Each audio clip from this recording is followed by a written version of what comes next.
Hey, Danae. Today I wanted to discuss a simple concept to understand tax operations for U.S. banks, which is a crucial series of functions for firms to remain compliant with IRS regulations. Absolutely, Sean. Can we start with the basics? The IRS issues regulations to ensure compliance with U.S. tax law. Yeah, that's right. And TAINA supports financial institutions in complying with these regulations. The operations processes that we're referencing involves account due diligence, evaluation of transactions for tax withholding, and completing year-end tax information reporting. Exactly. And the key factors everyone should consider are the three P's: payee, payer, and payment. Yeah, I like that idea. So let's break it down. First, the payee. This is the person or entity receiving the payment. Their status is identified through open accounts and then their tax form elections. And the payer is the entity distributing the payment, also known as the withholding agent. And this helps determine the source of funds. Right. And finally, the payment. This refers to the characteristics of the money that's moving around, including the types of payment like interest or dividends, as well as when was that payment actually made or constructively received by the payee. And during due diligence and onboarding, it's essential to collect tax documentation and monitor financial accounts.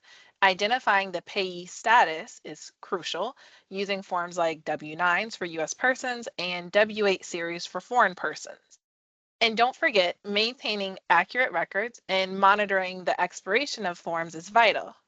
So now, Sean, we have the payee details. What else do we need to determine withholding? So tax withholding is required for transactions under the IRS.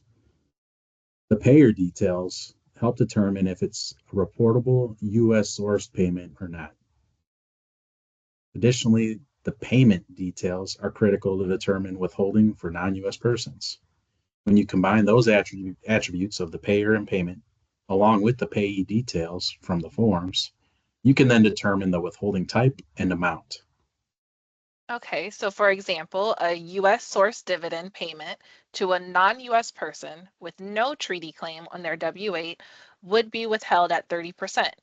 So a $1,000 gross entitlement would net the payee $700 payment. That's right.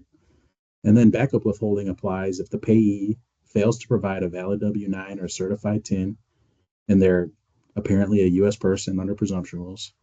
And this backup withholding currently requires a 24% withholding rate.